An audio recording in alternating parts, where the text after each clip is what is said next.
Salam alaikum, nous sommes au centre islamique de Taverny. Donc c'est avec un immense plaisir que nous débutons ce cycle très important qui s'intitule République, jeunesse, islam. Chaque mot dans ce titre est une institution et à elle seule et pouvait faire l'objet d'un cycle. Associés, ils sont une problématique qui intéresse, qui traverse et qui interroge toute société, surtout aujourd'hui. Ce cycle qui se fera en différentes séances et qui ne se veut pas exhaustif, se donnera les moyens de répondre aux questions afférentes au vivre ensemble et au faire ensemble. Pour cela, il recueillera et ira à la rencontre de professionnels, de chercheurs, de jeunes, en essayant de donner une bonne cohérence à la démarche et au questionnement. C'est pour cela, aujourd'hui, dans le cadre d'un témoignage d'un ex-jeune français ayant vécu en République, dans un cadre de socialisation institutionnelle, culturelle, religieuse, spirituelle, intégrant des valeurs et des principes, nous interrogerons de manière transversale République, jeunesse et islam.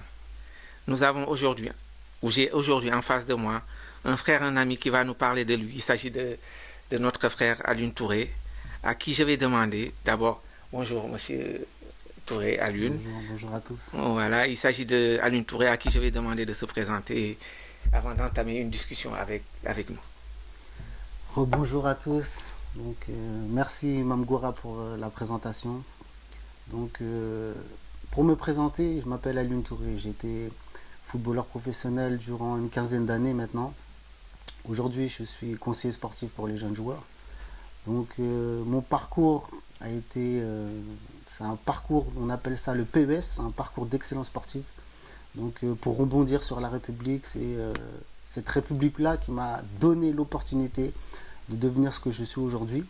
Donc le parcours il a débuté comme tous jeunes enfants dans la banlieue parisienne, à Taverny, au Cosmo Taverny. Ensuite j'ai été à l'INF Clairefontaine. L'INF Clairefontaine c'est l'Institut National du Football. Et puis c'est là que débute vraiment le rêve. Le rêve que tout jeune peut avoir, c'est de devenir footballeur professionnel. Donc j'ai eu la chance de toucher ce rêve-là. Et c'est bien sûr grâce à cette République et à cette institution qui est l'INF Clairefontaine. Donc, merci. Donc, dans le parcours également, tu nous parles de République. Donc, est-ce qu'il est important aussi de commencer par l'école, qui est un lieu de socialisation, l'école et le quartier. Qu'est-ce que tu peux nous dire de ton cadre d'évolution avant d'intégrer l'INF Clairefontaine. Voilà, Clairefontaine. Avant d'intégrer l'INF Clairefontaine, il y a toujours, on est toujours à l'école. Donc moi, j'ai eu une école, c'est-à-dire classique, un parcours classique. Je vais dire ça comme ça, un parcours classique où j'étais un élève assez calme, assez sage. Donc moi, j'avais un seul objectif en tête, vraiment. Ensuite, il y a le collège. Donc le collège, ça commence 6e, 5e, donc ça commence entre guillemets à devenir sérieux. Et puis c'est là où le choix il a été facile parce qu'à un moment donné, on ne pouvait pas combiner l'école et le sport. Donc le choix il a été naturel dans le sens où, vu que j'étais à Saint-Leu-la-Forêt à l'époque, je faisais partie des meilleurs jeunes joueurs, donc j'ai eu la chance de faire les tests pour l'INF Clairefontaine. Donc le parcours vraiment institutionnel, il est très très important dans le sens où, issus de l'immigration, des parents qui sont venus pour travailler en France, c'était pas vraiment facile, mais je me suis adapté rapidement et puis comme je le dis tout le temps, j'avais mon objectif en tête. Et ce qu'il y a de plus important pour un jeune, avoir un objectif. Donc, comme tu dis bien, avoir un objectif quand on est jeune. Donc, moi, je veux un peu revenir sur le parcours. Quand tu dis la République m'a donné, est-ce que tu penses à des dispositifs particuliers quand tu parles d'excellence? Est-ce que tu peux nous parler un peu de ce dispositif-là qui permettait aux bons élèves, aux meilleurs, ou ceux qui avaient des objectifs d'être, on va dire, sélectionnés, quoi. Voilà, sélectionnés. Donc, en fait, ce que la République peut nous apporter, c'est un cadre. Un cadre et surtout des éducateurs compétents. Quand je repense à mon parcours à l'INF Clairefontaine, j'avais André Merel, j'avais Francisco Filio, c'est des éducateurs, l'un des meilleurs éducateurs de France. Donc, quand on a la chance d'avoir des guides, des mentors, des gens qui, au-delà de l'aspect purement footballistique, purement technique, c'est-à-dire c'est des mentors dans la vie.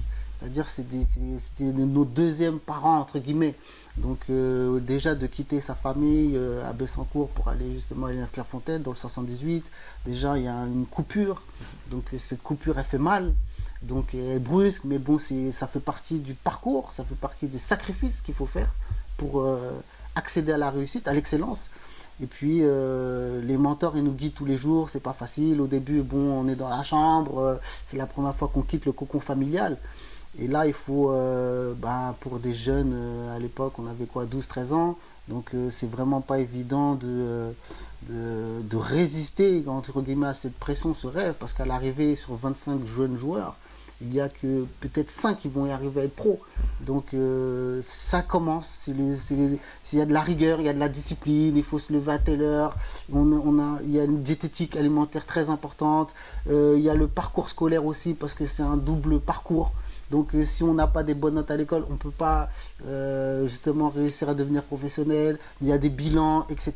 Donc c'est un double projet parce que sur 100%, il y a 96% d'échecs, 4% seulement de réussite.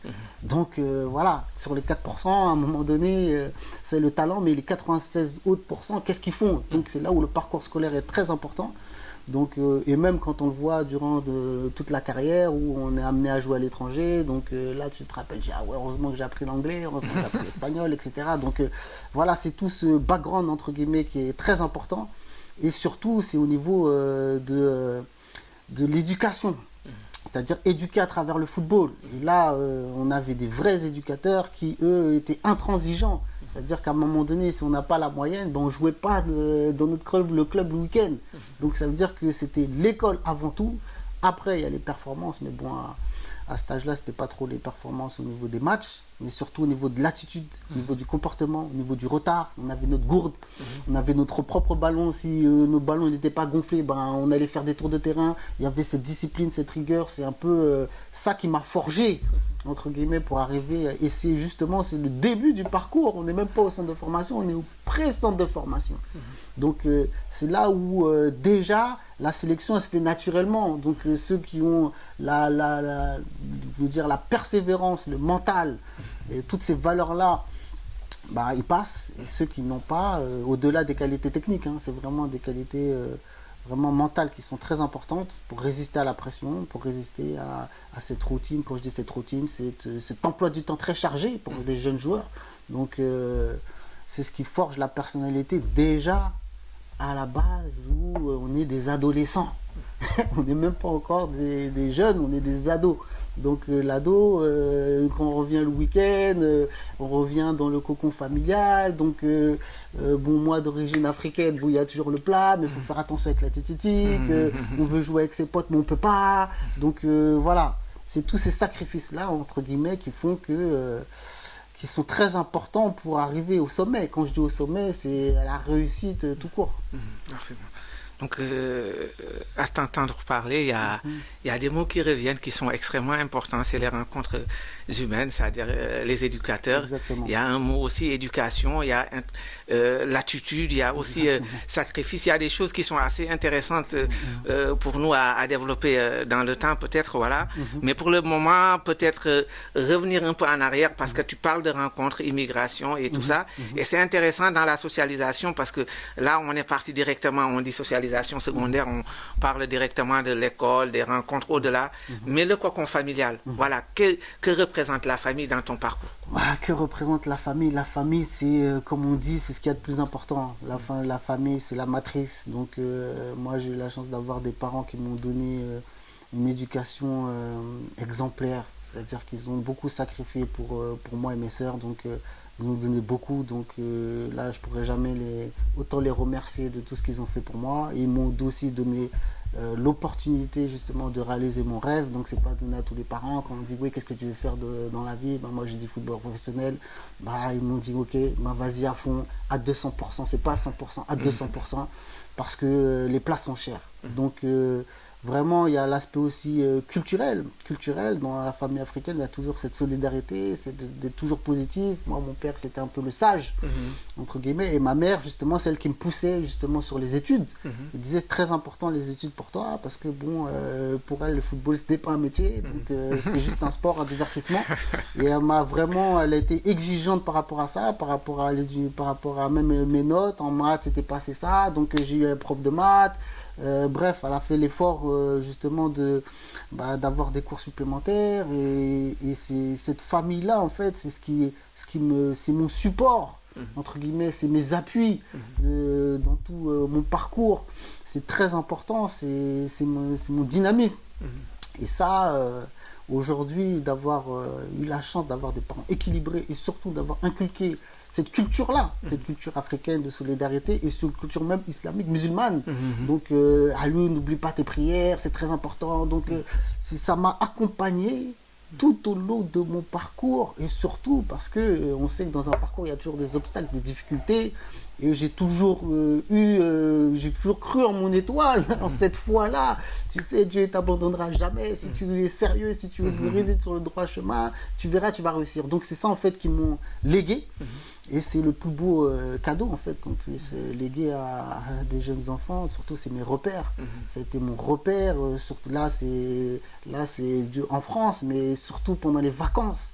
Pendant les vacances, quand j'allais au Sénégal, quand j'allais au Mali, c'est de me ressourcer et relativiser même, surtout quand tu vois les jeunes là-bas, la souffrance et tout ça. Donc tu dis non, la chance que tu as de vraiment d'avoir accès à l'éducation, d'avoir accès justement à ces infrastructures, c'est entre guillemets, c'est un cadeau. C'est un cadeau. Donc vraiment, moi je leur remercie, encore merci à la famille. Donc la famille, c'est large, c'est pas que le papa, la maman, c'est voilà, c'est le papa, la maman, les grands-parents, les oncles, la tante, c'est les frères, les sœurs, c'est les cousins éloignés, c'est vraiment tous ces alliés entre guillemets qui sont là et ce qui m'ont amené justement qui m'ont donné de la force supplémentaire pour pouvoir être un peu plus fort que les autres à un certain moment. Donc la famille, ça a été le premier cadre. Voilà, la famille c'est sacré, c'est le premier cadre. Vraiment, au-delà vraiment de tout ce qui est culturel, c'est les appuis, c'est les valeurs. C'est des valeurs, surtout de respect. Et c'est ce qui m'a... c'est pour ça que j'ai jamais eu de comportement même un peu, entre guillemets, je suis jamais sorti des rails, même dans le football, parce que déjà à la maison, il fallait se tenir à carreau, quoi, en fait. Donc c'est la matrice. Donc là, on a touché un peu à la République, à la famille. Je pense qu'il y a des choses qui font transversalité et qui nécessitent peut-être après une discussion plus approfondie. Mais bon, on va continuer la discussion, donc parler un peu de la camaraderie du quartier. Voilà, puisqu'on a parlé de cadre, mais aussi les camarades, les amis, c'est aussi un autre cadre. C'est-à-dire c'est une autre instance de socialisation. Qu'est-ce que aussi tu peux nous dire des amis du quartier? Comment est-ce que le quartier c'est aussi une famille? Ça a été une famille jusqu'où? Ça a été une famille, un soutien jusqu'où? Qu'est-ce que le quartier a apporté à ton parcours? Le quartier, il a apporté pas mal de choses, hein, surtout. Il m'a apporté de la confiance parce qu'on était vraiment ces bandes de gamins qui se soutenaient les uns les autres. Donc, et surtout, vraiment, c'est ce qui a forgé mon mental.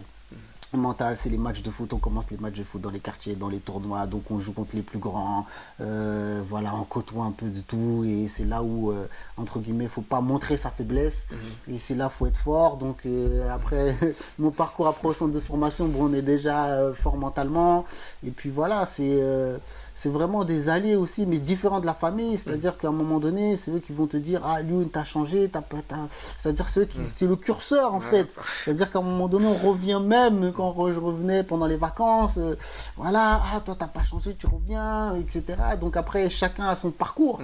Chacun, moi quand on venait me chercher le soir, on venait taper, oui Lyoun, est-ce qu'il peut sortir? Non, il sort pas. C'est-à-dire qu'à un moment donné, c'est à lui le footeux, quoi. Lui, c'est le joueur. Si on vient chercher pour aller jouer, c'est bon. Mais sinon, voilà. C'est-à-dire qu'il y a les bonnes influences, il y a les mauvaises influences. Les mauvaises influences. Et on pense que les mauvaises influences, alors que c'est des bonnes influences. Parce qu'on voyait, moi, dans le quartier, il y avait des jeunes. Ils traînaient, quoi. Et à un moment donné, on reste avec eux, on discute, on parle de tout et de rien. Et une discussion qui m'avait marqué, en fait. C'est-à-dire qu'il y avait quoi, un grand et tout ça, il faisait du taekwondo. Il me disait, ah, Lyon, tu sais, même un jour, si tu réussis, n'oublie pas jamais de t'instruire. N'arrête jamais de t'instruire. Et ça m'est resté dans la tête. Prends des cours de gestion, prends des cours de langue, instruis-toi, recherche ton histoire, ta culture et tout ça. Et c'est là, au moment donné, où je me suis dit, oui, mais chez moi, j'avais pas de bibliothèque, entre guillemets. Et c'est là où le centre, c'est la première rencontre avec le centre de Taverny. C'était l'endroit qui m'a permis de rechercher, de revenir, parce que bon, il y a l'héritage en fait culturel et culturel, même familial, mais de moi-même venir chercher, c'est d'être un chercheur à chaque fois. Et je revenais ici à Taverny, me réfugier dans les bouquins, etc., pour chercher l'histoire, chercher vraiment comment l'islam s'est développé même dans mon pays et tout ça. Donc il avait raison, c'est-à-dire on pense que c'est des mauvaises influences, entre guillemets, mais c'était des bonnes influences parce qu'ils m'ont permis de m'ouvrir. Et puis voilà, donc non, les amis ils sont toujours là, donc après on se construit notre vie, etc. Il y en a qui partent, il y en a d'autres qui restent, mais voilà, c'est les grands frères qui à un moment donné soit te remettent les pendules à l'heure, soit te boostent. Et puis voilà, ça fait partie du parcours.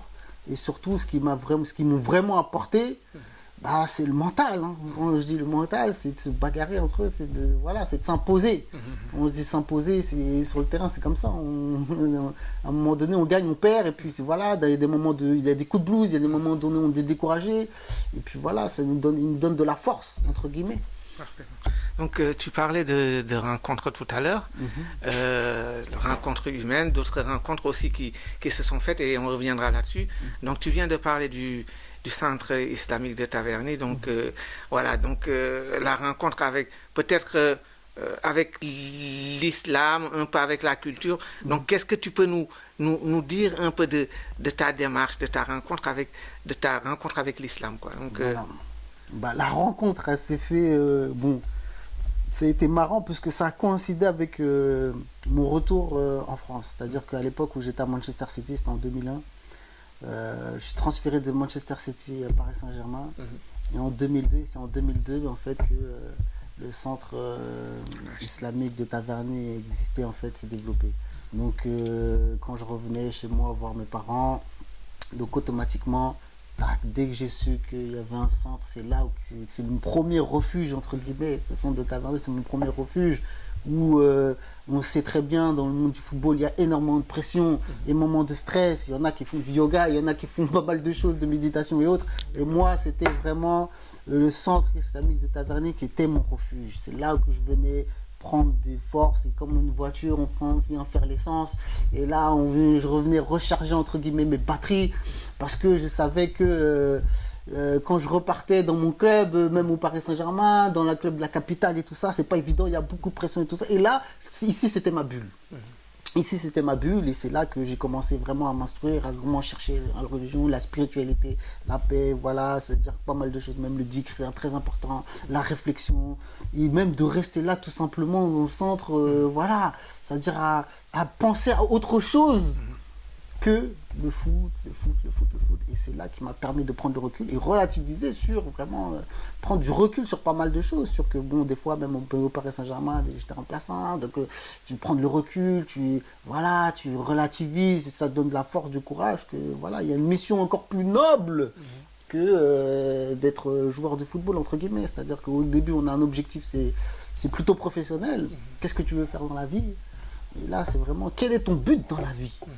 quel est ton but? On se pose toujours la question, quel est vraiment notre but dans la vie? C'est quoi notre but réel en tant qu'être humain, au-delà de l'aspect professionnel? Et c'est là où je me posais des questions, on cherchait, il y a des recherches, on revient aussi sur son histoire, sur la culture et tout ça. Et puis, à un moment donné, on trouve les réponses. Si on cherche vraiment bien, on trouve les réponses. C'est ce qui m'a permis vraiment d'être en paix avec moi-même.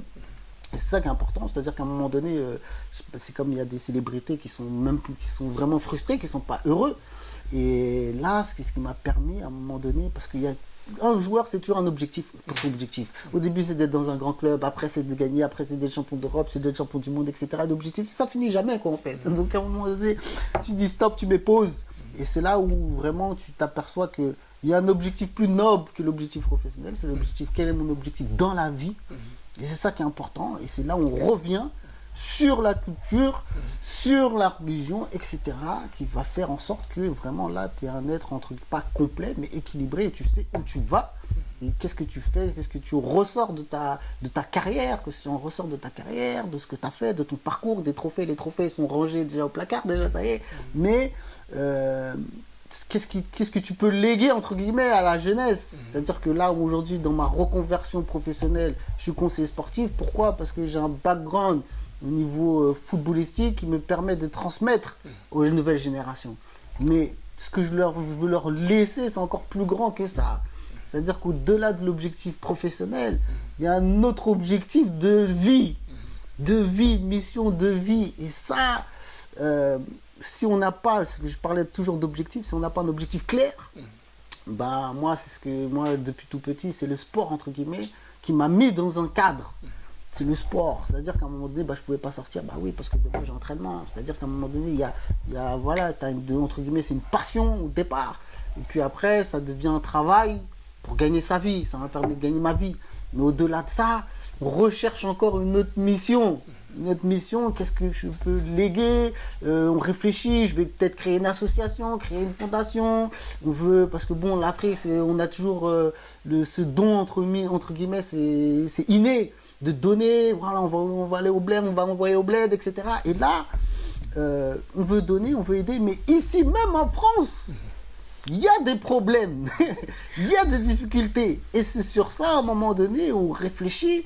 Et c'est là où je me dis, ben, à force de venir à Tavernier, etc., pas mal de fois, mais qu'est-ce qu'on peut faire, justement, pour aider ces jeunes-là qui sont en difficulté, qui sont dans des quartiers, qui sont dans que ce soit les jeunes ou des personnes qui sont en difficulté, voilà, les temps sont durs, très durs. Et c'est ce qui m'a permis, en fait, le fait de revenir à chaque fois à Tavernier, recharger les batteries, trouver de nouvelles idées pour, à un moment donné, essayer de trouver une solution pour léguer, entre guillemets, quelque chose. Voilà, donc par rapport aux constats et aux projets qui seront posés à partir de constats que tu nous fais comme ça. Donc, moi, j'aimerais juste aussi un peu aller dans le sens de tes paroles. Donc, tu parles de retour en France. Après, tu nous parles du centre islamique de Tavernier. Un jeune de l'époque qui rencontre des mourides. Mourides qui sont une partie des musulmans de France. Donc, musulmans, islam de France, un peu où on connaît une certaine invisibilité. Comment a été ta rencontre avec les mourides? Qu'est-ce que tu connaissais des mourides? Voilà, quand tu venais ici qu'est-ce que je connaissais des mourides? C'est tout simplement sur une touba, parce qu'en vacances, on regarde, il y a le poster partout, donc voilà, on est imprégné, c'est culturel. Et après, finalement, on essaie de chercher quelle est la vraie philosophie du mouride. C'est quoi vraiment le mouride? Et moi, la philosophie, elle est en accord avec mes principes. Étant donné que moi, j'étais vraiment sur le travail, axé sur le travail, parce que pour être footballeur professionnel, il faut travailler dur, très très dur, et plus dur que les autres. Et la philosophie mouride, elle est simple, c'est travailler. Donc ça veut dire que automatiquement, j'ai trouvé un créneau qui me correspondait, parce que je m'en ai des bosseurs. C'est ça, tout simplement. C'est le travail, c'est travailler pour être en paix. Moi, c'est ce que j'ai ressenti, et c'est pour ça que j'ai accroché automatiquement avec cette spiritualité, je parle de spiritualité parce que ça va au-delà même des pratiques rituelles. C'est-à-dire que là, on rentre vraiment en profondeur. C'est comme le footballeur. On veut être un footballeur de Ligue 1, de Ligue 2, ou bien on veut un footballeur de Champions League, ou bien on veut être une légende, etc. Et là, ça pousse un peu plus loin. Et c'est ça, en fait, qui m'a donné vraiment beaucoup de force. Vraiment beaucoup de force. Parce que la philosophie, moi, je retiens vraiment, c'est le travail et la discipline. Et le travail, la discipline, on la retrouve dans le sport. On la retrouve dans le sport. C'est la persévérance, le travail, la discipline, l'endurance. Et c'est comme ça qu'en fait, on est récompensé. Et moi, depuis tout petit, on m'a inculqué ça. J'ai vu mes parents travailler, j'ai vu mes parents souffrir, se battre. Et là, moi, je me suis mis dans ce créneau-là. Ok, le football, c'est du plaisir, c'est un spectacle, etc. Mais on regarde la partie, on oublie la partie invisible. Qui sont les entraînements, qui sont les sacrifices, j'ai pas eu de jeunesse. Moi, toute ma jeunesse, je l'ai passée dans un centre de formation. Donc ça veut dire que c'est des sacrifices-là qui m'ont permis aujourd'hui, quand on rentre même dans la religion, faut se lever tôt le matin, il faut faire des sacrifices, il faut jeûner, etc. Mais dans le sport, déjà, dans le sport, ça a été un centre de formation. C'est-à-dire que limite, ça m'a permis d'être prêt à un moment donné où là, lorsque j'ai découvert justement le mouridisme, je me suis dit, mais je me retrouve complètement dans ça. Il y a du travail, il y a de la discipline, il y a de l'exigence, il y a de l'endurance, il y a de la patience, il y a tout ça, il y a de la concurrence, mais c'est plus la même concurrence. Là, on est dans la concurrence des bonnes actions. Qu'est-ce que je peux faire en plus pour faire partie des meilleurs? Parce que c'est ça en fait, c'est là où l'excellence, même depuis tout au long de mon parcours, faut être titulaire, faut être prêt, faut nanana. Et là aujourd'hui, il faut être prêt. Quand je dis cette exigence, je la transpose dans ce courant-là en fait. Et c'est ça en fait la rencontre avec le mouridisme, c'est, je répète, c'est le travail. Très important. Les jeunes, vous voulez réussir, travaillez déjà. Travaillez dur, pas travailler, travaillez dur, déjà. Être discipliné. Avoir un comportement exemplaire. C'est ça en fait. Donc ce comportement-là, c'est à un moment donné, on a beau avoir du talent dans les quartiers, dans les banlieues. Il y a du talent. C'est pas le talent qui manque. Mais à un moment donné, est-ce qu'on a le comportement adéquat? Très important. Et après, c'est l'amour. Quand on parle d'amour, c'est amour de Dieu. C'est quand on aime quelque chose, on est prêt à sacrifier des choses. Et c'est là où, à un moment donné, cet amour-là, il est très important. C'est l'amour du football. Pour le football, j'étais prêt à sacrifier ma jeunesse, etc. Et là, pour cet amour-là, dans notre objectif, on a tous l'objectif, tous les musulmans ont l'objectif d'aller au paradis et tout ça. C'est ça le vrai objectif. Et surtout de voir Dieu. Mais pour ça, c'est par l'amour qu'on peut sacrifier des choses. Et pour ça, c'est comme... Et quand j'ai su que Serigne Touba, c'était le serviteur du prophète, la personnalité la plus aimée, la personnalité la plus aimée sur terre, à un moment donné, serviteur, il est chez nous, il vient de notre pays, donc serviteur du prophète, ça m'a donné encore plus de force à vouloir le suivre, à vouloir suivre vraiment ses enseignements. À vouloir progresser, parce qu'on est tous je suis un novice, je suis un jeune, je suis un novice, comme tout le monde, c'est d'essayer d'évoluer, d'apprendre, mais surtout, ça commence déjà par la volonté, c'est le vouloir, et cette volonté-là, c'est très important, et avec, avec le travail, avec la détermination, avec la patience, et on va arriver justement à inculquer, c'est transmettre, quand on parle d'attitude, c'est ça en fait. C'est à un moment donné, on veut des choses, mais est-ce qu'on est prêt à sacrifier? Est-ce qu'on est prêt à travailler pour les avoir? Et est-ce qu'on est prêt à être patient aussi? Parce qu'on les veut tout de suite. Aujourd'hui, c'est tout de suite.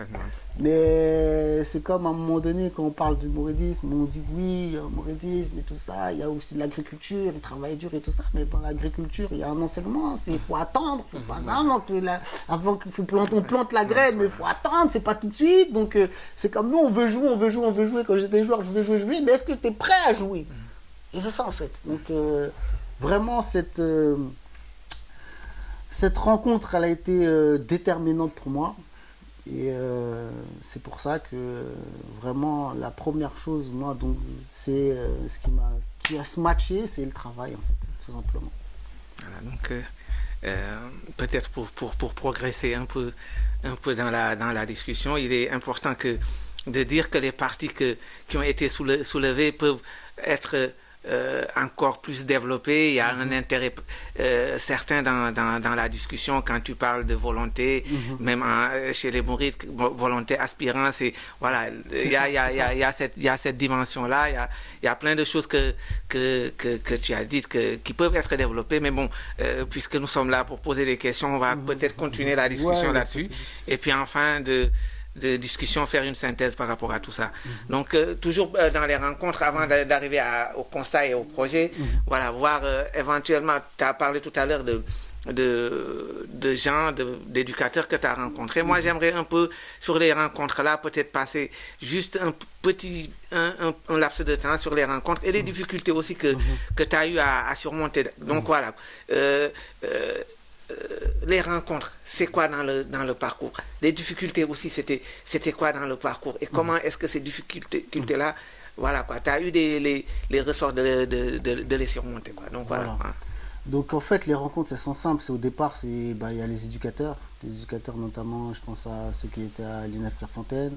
Ensuite, lors de mon parcours à Nantes, très important. Donc à Nantes, malheureusement, j'ai perdu mon père lorsque j'avais 16 ans. Donc il y a Reynald Denwex qui était mon entraîneur là-bas. Donc c'était un peu mon père de substitution. Donc je me suis vraiment accroché à lui parce que bon voilà, c'est vraiment de perdre un proche, c'est très dur. C'est dur. La première difficulté, elle est là en fait. C'était la première difficulté de mon parcours. Donc je me suis accroché à cet éducateur qui m'a pris sous son aile, qui m'a accompagné. Donc vraiment, lui, je lui dois beaucoup par rapport à ça. Après, il y a l'entraîneur de l'équipe professionnelle, pareil. Voilà, il savait que bon, à un moment donné, c'était compliqué, il faut s'imposer. Donc lui aussi, il a été déterminant. Et puis il y a des gens qui n'ont rien à voir avec le foot, hein. C'est des conseillers qui viennent, c'est à un moment donné, c'est le médecin, c'est des mots en fait, là où on sent que vraiment on dit ça y est, c'est fini. Dans un parcours, on dit ça y est, c'est fini, je ne vais pas y arriver. Et là, il y a le coup de téléphone qui fait que, ou bien la rencontre. Et c'est ça en fait, le parcours, il y a des hauts, il y a des bas. Mais il faut toujours garder le cap. C'est ce qui m'a permis, après les difficultés, en tant que sportif, c'est les blessures. Il y a des blessures, donc il faut revenir, on perd sa place, on la regagne, etc. Donc c'est tout cet aspect, entre guillemets, psychologique très important, et de confiance en soi, parce qu'on perd beaucoup confiance en soi, il y a la concurrence, etc. Et il y a aussi, il y avait un prof, je me souvenais, quand je passais mon BEP comptabilité, il me parlait tout le temps, c'est-à-dire que c'est comme il me donnait de l'énergie en fait qui me permettait de prendre du recul et de me projeter dans mon futur. Et je me dis, putain, mais c'est vrai que s'il n'y avait pas le foot, il y a quoi derrière? Et c'est là, à un moment donné, où on creuse, où on réfléchit sur pas mal de choses. On ne peut pas s'accrocher, on ne peut pas avoir juste une flèche dans notre arc, c'est-à-dire qu'il faut avoir plusieurs options. Et voilà, et puis après, quand j'ai signé mon contrat professionnel, après bon voilà, donc la difficulté c'est de ne pas se relâcher, parce que bon, on a tendance à se relâcher, on pense que c'est un aboutissement alors que non, c'est que le début de la carrière en fait. Et j'ai eu à un moment donné la chance de rencontrer un super agent qui est Pape Diouf, d'origine sénégalaise. Pape Diouf, c'est lui qui c'était un peu mon mentor, entre guillemets, il a remplacé le Reynald Denwex. Donc il m'a apporté une autre vision du football et de la vie. C'est de la vie, c'est-à-dire qu'à un moment donné où j'étais blessé quand j'étais justement à Manchester City, j'en pouvais plus, on m'avait diagnostiqué, ça y est, tu vas arrêter ta carrière et tout ça. Et le Pape Diouf, il me dit non, c'est pas fini. C'est pas parce que les médecins disent que c'est fini que c'est pas fini. C'est pas fini, il y a un bon Dieu. Tu crois en Dieu ou non? J'ai oui, bah alors, hein? Ressource-toi, crois en ton étoile, crois en ta confiance. Et ça a été déterminant, sinon ma carrière elle est déjà finie là en 2001. Donc en 2002, elle repart. Et quand je signe mon contrat, elle me dit, mais qu'est-ce que je t'avais dit? Je t'avais dit que c'était pas fini. Et c'est là que je me suis dit, ah oui, n'oublie jamais ça. faut toujours croire en son étoile. Et c'est ça, en fait, qui est important dans le parcours. Dans le parcours, malgré les obstacles, les difficultés. Et ce qu'il me disait, la force d'un homme à lui, c'est comment tu vas surmonter ces difficultés. Et c'est ce qui m'a. Et après, on a vu dans son parcours, Padrou, c'est un journaliste qui a été agent de joueur, président de l'Olympique de Marseille. Donc, c'est une personnalité dans le monde du football, mais au-delà de cette personnalité, il avait vraiment des conseils. C'était vraiment pertinent. Et au moment donné où on pense que c'est fini, qu'il n'y a plus d'issue, et ben là, il y a une ouverture. Et puis voilà, c'est des rencontres comme ça sur. Il y en a plein, hein, il y en a plein que je vais oublier, mais des moments forts, où là, ils sont déterminants, que ça peut changer en fait le destin. Et il me disait toujours, va te ressourcer, ressource-toi, pense à autre chose, bouquine, lis, instruis-toi. Reste pas à cogiter, regarder que des matchs de foot, essaie de t'ouvrir, parce que sinon tu vas trop être dans le dedans, etc. Et c'est ça qui m'a permis d'avoir une autre ouverture d'esprit, hein. Et puis qui forge en fait la personnalité, tout simplement. Donc là, c'est vraiment, après c'est le parcours qui veut ça.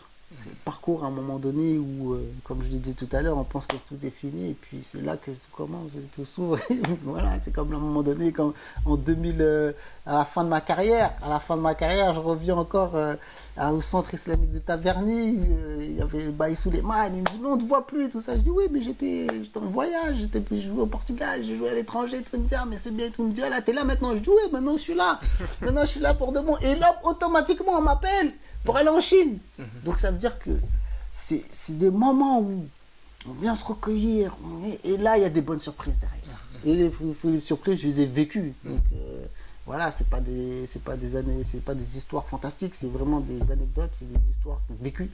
Donc quand en 2012, je reviens ici au centre, ça fait longtemps que j'étais pas venu, et automatiquement je repars en Chine. Donc voilà, c'est des moments où faut être accroché à son étoile, à ses valeurs, à ses convictions, à sa culture.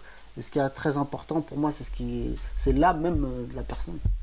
Donc peut-être maintenant pour arriver au vif du sujet, c'est-à-dire par rapport au constat que tu tires, je te laisserai un petit moment pour que tu nous dises un peu, tu nous donnes la lecture de la situation, peut-être un peu de la jeunesse, les constats que tu tires, et qu'est-ce qui fait que voilà, tu as une envie profonde, voilà, quoi, de donner, de servir, quoi, par rapport au constat que tu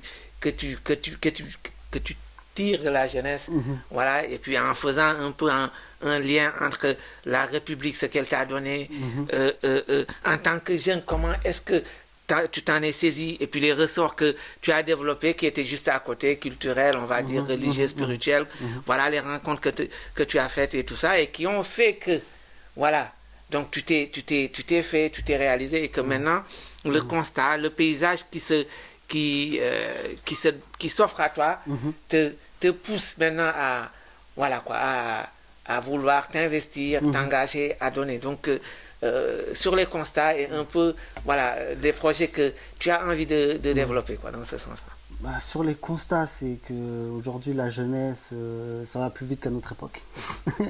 Ça va plus vite parce que, bon, on n'a pas les mêmes outils, donc ça va vraiment très, très, très vite.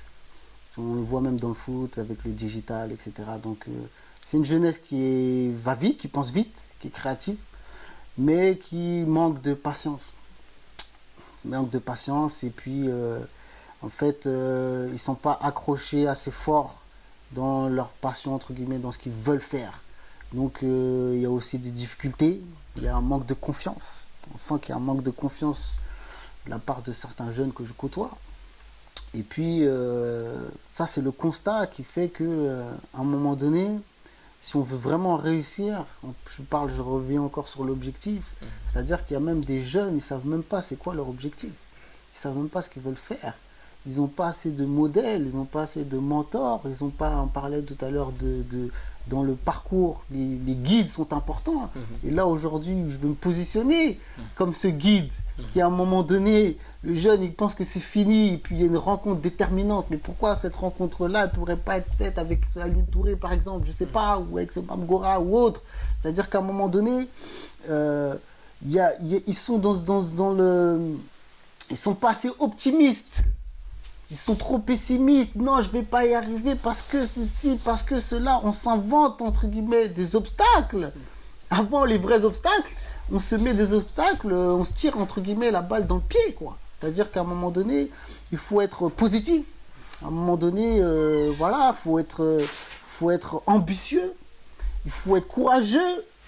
C'est toutes ces valeurs-là. Donc après, faut arrêter aussi de s'alarmer un peu sur son sort. Moi, au centre de formation, j'aurais pu arrêter directement, me dire allez, c'est bon, c'est fini. Non, c'est ce qui m'a poussé à me donner justement cette force-là. Et là, aujourd'hui, il y a un constat qui est, quand je dis c'est grave, c'est pas encore grave, parce que bon, on voit qu'il y a pas mal de jeunes aussi qui réussissent. Et le but, et la réussite, c'est quoi vraiment? La réussite, c'est quoi? C'est avoir un statut, c'est quoi la réussite? C'est avoir de l'argent, c'est avoir les dernières, entre guillemets, marques. C'est quoi la réussite? C'est-à-dire qu'à un moment donné, il faut se poser la question de savoir quelle est la vraie réussite dans la vie. Est-ce que d'avoir, comme je disais, un statut ou autre, ça peut être synonyme de richesse, de réussite? On ne sait pas. Et les jeunes, quelle est la réussite pour les jeunes? Quelle est la réussite pour les jeunes? C'est ça qui est important quand je dis les jeunes, voilà. Parce qu'on parle de république, jeunesse, et puis islam, spiritualité, religion. Quelle est la place aussi de justement cette spiritualité-là? Dans mon parcours, c'est une force, c'est une valeur ajoutée qui te permet de prendre du recul à un moment donné où les jeunes ils sont amenés à avoir beaucoup aussi de tentations. Voilà, on vit aujourd'hui dans un monde où même quand je dis, moi je suis ici de la banlieue aussi, donc voilà. C'est-à-dire qu'il faut être optimiste, il faut avoir un objectif clair, vraiment clair, et puis il faut s'armer de bonnes valeurs. Et puis je pense que c'est comme ça qu'on pourra essayer de développer cette jeunesse-là qui est là. Cette jeunesse qui est là, qui est à l'écoute, mais qui va vite, très vite. C'est digital aujourd'hui. C'est-à-dire que nous, on n'avait pas de portable déjà. À notre époque, il n'y avait pas de portable. C'est-à-dire qu'à un moment donné, cette jeunesse-là aussi, à un moment donné, nous laissait, entre guillemets, même tomber, grimper aux arbres, tout ce qu'on veut. Là, aujourd'hui, ils sont un peu assistés. Ils attendent qu'on leur donne des solutions. Et là, c'est problématique, parce qu'à un moment donné, il faut essayer de trouver les solutions aussi. On ne peut pas tout donner comme ça. Et c'est ça, en fait, qu'il faut essayer de réfléchir, essayer de leur rapporter, vraiment de leur transmettre une expérience. Moi je parle de transfert d'expérience dans le football par rapport à mon rôle de conseiller sportif, mais même on parle de transfert aussi d'expérience dans la vie. Donc c'est facile pour personne. Il y a des jeunes qui perdent des proches, il y a des femmes qui élèvent seules moi je l'ai vécu. Il y a des femmes qui élèvent seules leurs enfants. Il y a la pauvreté, il y a le chômage, il y a la violence. Il y a la violence, il y a la drogue, il y a pas mal de choses qui font en sorte que aujourd'hui on est dans une société où vraiment c'est assez compliqué. Et pour ça, il faut apporter des solutions. Et c'est pour ça que quand je revenais à chaque fois à Taverny, c'était pour essayer de réfléchir comment essayer c'est même pas de sauver parce qu'on va pas sauver, mais essayer de faire sa part. Je vais dire ça comme ça, essayer de faire sa part, d'être responsable. On parlait de citoyenneté, on parlait de vivre ensemble. C'est à un moment donné, c'est comme là je compare encore avec le football, c'est qu'il y a des règles de jeu, il y a des règles de vie, et à respecter dans un groupe. Donc moi j'étais toujours tout le long de ma carrière dans un groupe. Donc il y a ce phénomène de groupe aujourd'hui où des fois il y a des jeunes qui sont seuls. Donc l'union fait la force entre guillemets. Donc voilà, moi c'est le constat que je vois avec le recul, parce que bon. J'étais un peu en retrait par rapport au parcours, même à l'étranger et autres, mais quand je reviens ici, c'est essayer de leur donner cette inspiration,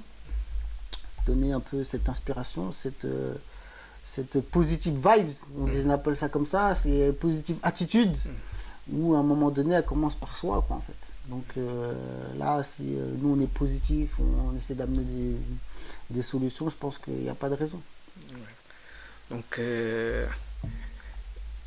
nous avons, je pense, passé un laps de temps pour discuter un peu du parcours. On a touché la famille, l'école, le centre. Quand je dis le centre, l'école, ça peut prendre le centre de formation et tout ça. On a parlé des amis. On a parlé aussi des difficultés aussi de la vie, de la société. Aujourd'hui, toutes les problématiques qui se retrouvent dans les quartiers populaires où, comme tu dis, il y a la pauvreté, les problématiques de violence, les questions de vivre ensemble et de liens sociaux, on va dire. Et que comme tu l'as bien posé, à travers tout ton parcours, on retrouve quand même les différentes thématiques qui sont la République, que ce soit la jeunesse, que ce soit l'islam, ici à Taverny, la rencontre avec le lieu, un peu cette volonté de s'ouvrir, voilà, à partir de rencontres et de conseils qui font qu'aujourd'hui, par rapport à ton expérience, tu as une envie aussi, une détermination de servir, de travailler sur ces liens, quoi, que tu vois, cette cohésion, et de faire appel à ces dispositifs qui sont là, à cette expérience, à cette expertise, et puis d'essayer d'amener un peu des solutions par rapport à ces problématiques de liens, aussi d'accompagnement de la jeunesse par rapport à des questions qui traversent presque toutes les sociétés, quoi. Donc, moi, je te remercie en tant qu'institution de Taverny, et je pense qu'on aura d'autres échanges qui parleront de tes projets en tant que tel, et puis dans son aspect pratique et les formes de collaboration et de partenariat qu'on pourra poser, quoi. Donc, je te remercie beaucoup. C'est moi qui vous remercie par rapport à l'invitation, même si je sais que c'est la famille. Et puis, comme je le disais, c'est-à-dire tout à l'heure, il y a une valeur qui me tient chère, c'est pour ça que je voulais conclure là-dessus, c'est la solidarité. C'est la force du mouridisme, c'est la solidarité. Et là, par rapport à ça, c'est pour ça que je vais être solidaire justement à toutes les démarches qui vont être faites, toutes les actions qui vont être faites pour essayer d'apporter une solution à cette jeunesse-là qui n'attend que ça. Salam. Alaykoum salam.